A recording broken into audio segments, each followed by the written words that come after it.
কি রান্না করছো মামি? মামি কি রান্না করছো? এই যে অনুকূল আশ্রমে যাব, তো অনুকূল আশ্রমে যাব, যদি দেখি দেখা যাক, এখনো তো যেতে পারলাম না। তাই দেখ আজকে রান্না বান্না কিছু করছি না রে। এটা কি রান্না করছো? এটা এই যে মা এসে, তো মা খাবে, তাহলে মার জন্য এই যে পাস্তা বানাচ্ছি। এই যে আলু আর একটু লঙ্কা কেটে নিয়েছি, হ্যাঁ এই যে লঙ্কা কুচি নিয়েছি, পাস্তা রান্না করছি। আর অনুকূল আশ্রমে যাবো, ওখানে স্নান করে নিয়ে অনুকূল আশ্রমে গিয়ে ওখানে দেখা যাক, প্রসাদ যদি পাই তো প্রসাদ খাবো, ঠিক আছে? আর যদি প্রসাদ না পাই তো হোটেলে খাবো। আজকে রান্না করবো না রে, ইচ্ছা আছে, এখন জানি না কি হবে। ঠিক আছে। আর তোমাদের কাছে তার আগে বলে নিই যে গতকাল যে আমাদের এখানে যে ঝড়টা হয়েছিল, সেই ঝড়ের ভিডিওটা আমি করে রেখেছি, কিন্তু পোস্ট করতে পারিনি। তো আজকে ভিডিওর সাথে তোমাদের পোস্ট করে নেবো। আর তোমরা কেমন আছো?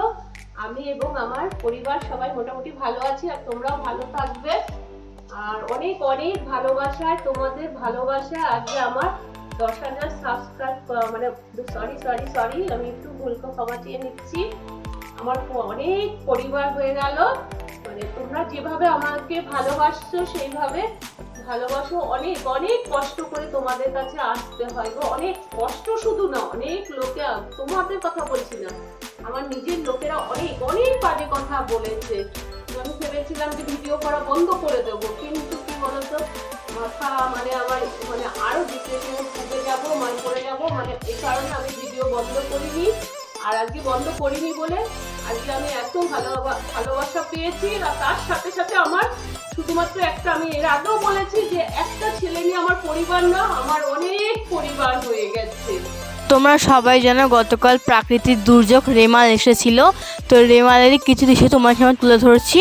তো আমাদের এখানে যেমন ঝড় তেমন বৃষ্টি, তো তোমাদের কোথায় কোথায় রেমাল ঝড়ের প্রভাব পড়েছিল প্লিজ কমেন্টে বলবে। আর আজকে মামির হয়ে ভয়েসটা আমি দিচ্ছি, কারণ মামি একটুখানি অসুবিধায় আছে, তাই আমাকেই দিতে হচ্ছে। তো দেখো আমাদের এখানে প্রচণ্ড প্রচণ্ড প্রচণ্ড পরিমাণে ঝড় বৃষ্টি হয়েছিল। তো তোমাদের ভিডিওটা ভালো লাগা লাইক কমেন্ট শেয়ার আর সাবস্ক্রাইব করতে ভুলে যেও না। টাটা।